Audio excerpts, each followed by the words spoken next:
If you're over 60 and you feel like your desire or performance has become unpredictable, I want you to consider a possibility most men never check, because it feels too ordinary to be the cause.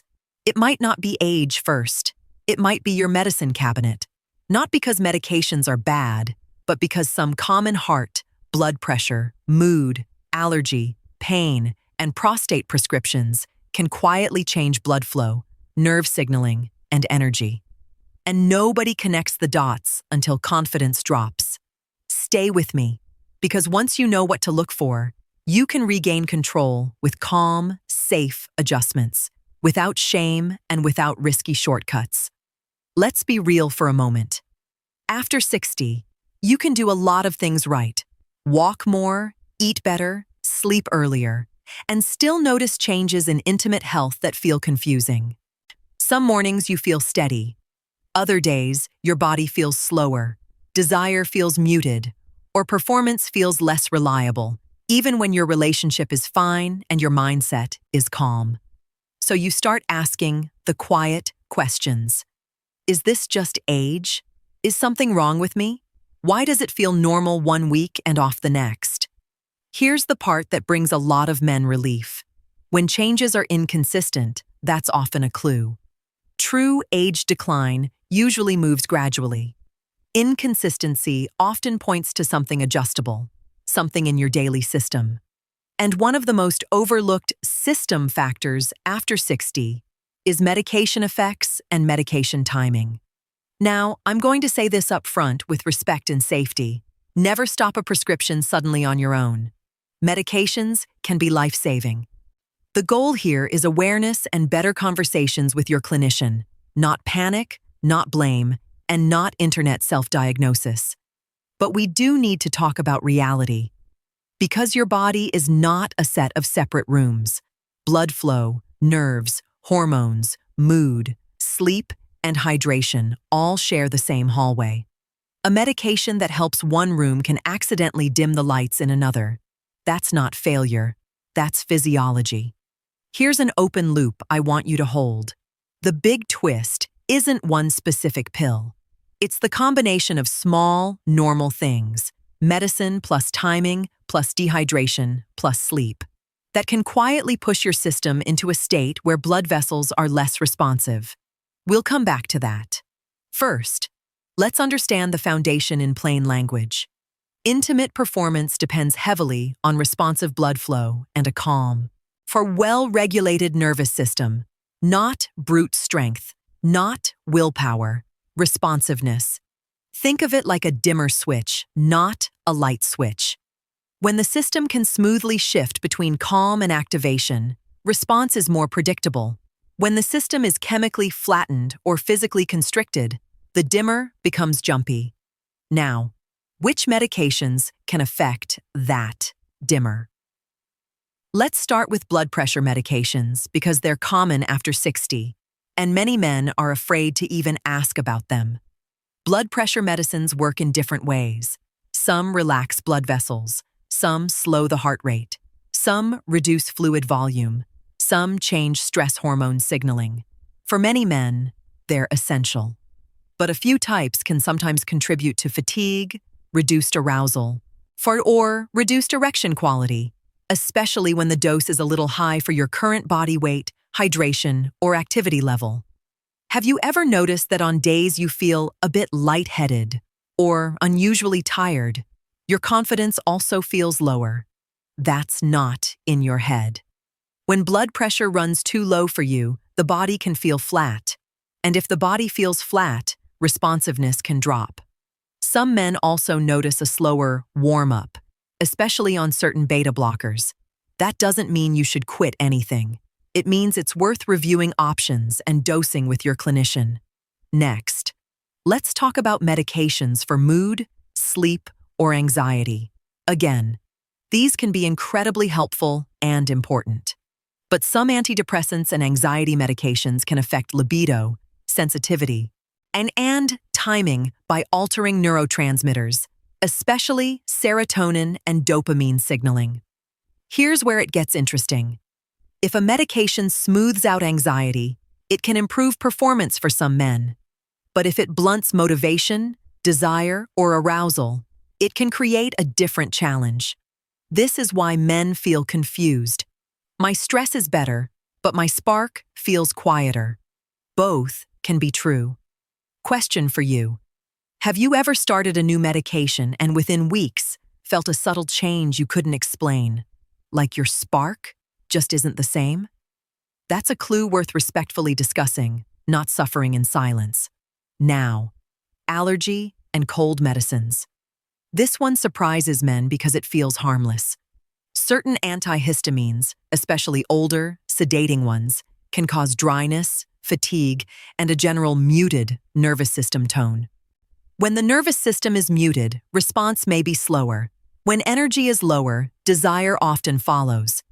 Pain medications can also play a role. Some stronger pain medicines can reduce arousal, dull sensation, and affect hormones when used regularly. Even some muscle relaxants can increase sleepiness and reduce responsiveness. Again, this is not moral. It's chemistry. Now, prostate and urinary medications deserve their own moment because men over 60 often take them and rarely connect them to intimate changes. Certain medications used for urinary symptoms can sometimes affect ejaculation or firmness, not because they ruin anything, but because they relax smooth muscle and change how the plumbing works.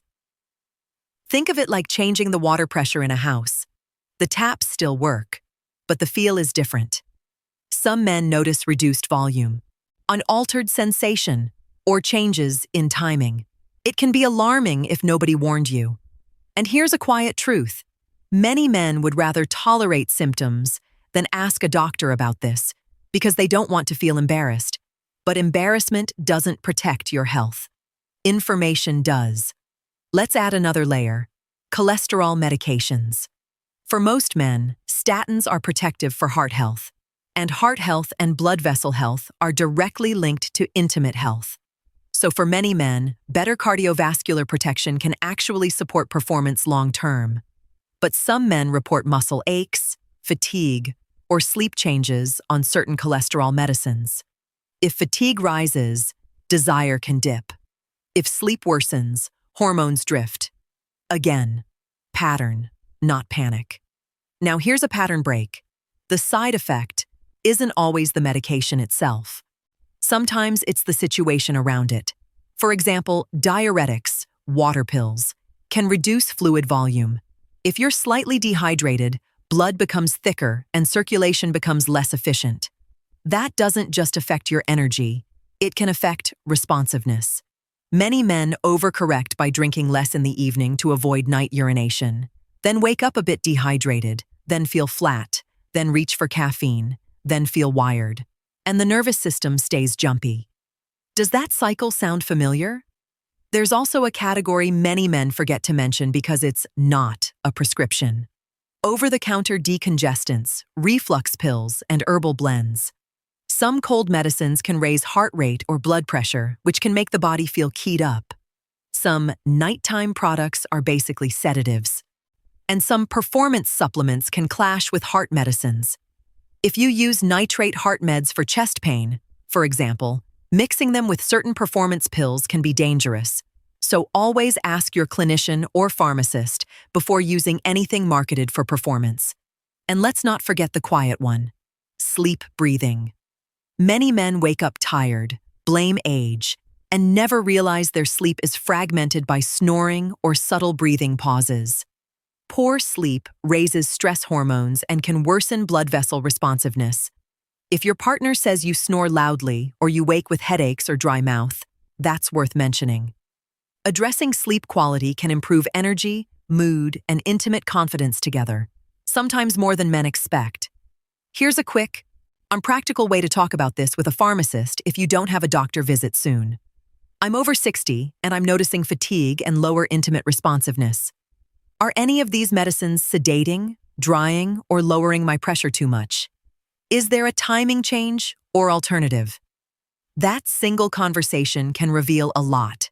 Now we're getting close to the twist. But first, I want to give you a practical, respectful way to figure out whether medications might be part of your story without spiraling. Here's the simple 3-step pattern check. No obsession, just clarity. Step 1. Timeline. Ask yourself, when did the change begin? Was it around a new prescription, a dosage change, a new supplement, or a new over-the-counter medicine? Even a new sleep aid. Step 2. Consistency. Is the issue steady every day, or does it fluctuate? If it's worse on certain days, what's different those days? Timing of meds, alcohol, dehydration, poor sleep, skipped meals, high stress. Step 3. Body signals. On the days it's worse, do you also have more fatigue, more dry mouth, more constipation, more dizziness, or a flattened mood? Those are clues that the overall system is being pushed in a certain direction. Now here's a mini scene many men recognize. It's 9 p.m. You take your night medications. You also have a heavy dinner, maybe a drink. Then you sit, scroll, and fall asleep later. In the night, you wake to urinate. In the morning, you're unrefreshed. That day, your energy is low and your body feels unresponsive. Then, you blame age. But what if it's not age? What if it's the stack? Sedating medicine plus late meal plus alcohol plus broken sleep plus dehydration. That's the twist. It's often not one pill. It's the combination pushing the nervous system and circulation into the wrong mode. And here's where the doctor explains part matters. Your clinician can often adjust this without drama. Different medication within the same category, different timing, lower dose, taking it with food or away from food, addressing sleep apnea risk, checking testosterone, thyroid, anemia, vitamin B12, and blood sugar if symptoms suggest it. All of that is normal medicine, but you have to bring it up. Now I want to address the fear older men carry. If I mention this, will the doctor dismiss me? Sometimes, sadly, men feel rushed in appointments. So here's how to say it clearly, in a way that gets attention and stays respectful. You say, "I'm grateful for the medication, but I've noticed a change in energy. I'm sleep and intimate response since the adjustment. I'm not asking to stop anything abruptly. I just want to review options and timing." That sentence does 3 things. It shows respect, it shows safety, and it focuses on the system, not embarrassment. Now a quick safety note woven naturally. If you have chest pain, severe shortness of breath, or sudden symptoms, get urgent care. And another one because it's critical.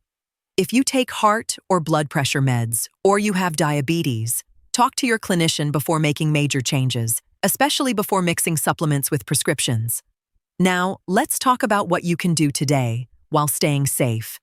First, hydration with strategy, not gallons at night. Front-load fluids earlier in the day, then taper. Many men notice better energy and better circulation simply by being less dehydrated.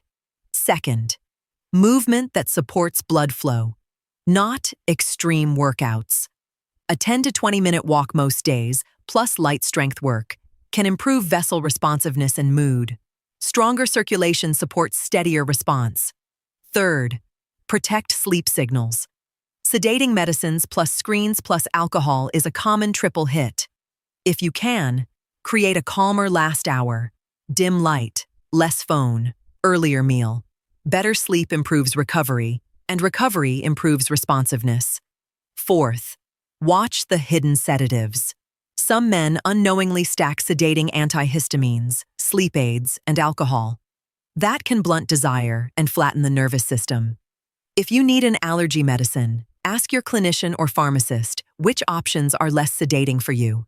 Now, let's talk about the emotional side again, because it matters.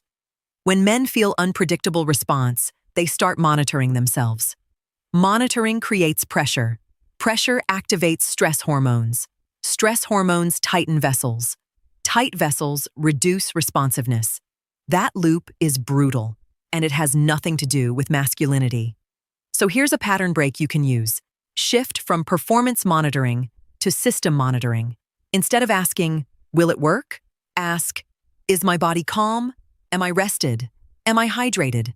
Did I stack sedating things? Am I tense? Those questions put you back in control of the variables you can actually influence. Now, I promised a final connection that most men never hear. Here it is. Many medications that affect intimate health do it indirectly by changing sleep quality and daytime energy. And sleep and energy regulate hormones. So the true hidden lever is not just blood flow, it's recovery. If your medication timing leaves you groggy in the morning, you move less. If you move less, circulation worsens. If circulation worsens, response becomes less predictable. Then you get anxious and anxiety tightens vessels further. That's why the fix often looks surprisingly boring. Adjust timing, protect sleep, move gently, hydrate, and review options with a clinician. Boring, but powerful. So if you're over 60 and you've been carrying this privately, I want you to take a calmer, more dignified view. This is not you failing. This is your system asking for a review. Make a simple list for your next appointment. Medications, doses, what time you take them, and the symptoms you've noticed. Fatigue, sleep disruption, for reduced desire, changes in erection quality, or changes in timing. That is medical information, not shame. And if your clinician finds another option that keeps you safe and improves quality of life, that's a win. If the answer is, your meds are fine, but your sleep or blood sugar is the bigger issue, that's also a win, because now you have a direction. Here's your closing action plan, said plainly and respectfully. This week, observe patterns without judgment. Hydrate earlier, walk daily, protect evenings, avoid stacking sedatives, and schedule a medication review conversation if you notice a timeline link. You don't need to panic. You don't need to suffer silently. You need clarity. Because intimate health after 60 isn't about chasing youth. It's about keeping your system responsive. So confidence, closeness, and vitality stay in your life on your terms. That's the real goal. And it's absolutely worth addressing. One last helpful move. Write down 3 words for your appointment: energy, sleep, response, and rate each from 1 to 10 for 2 weeks. Patterns become visible, and once patterns are visible, solutions become simple.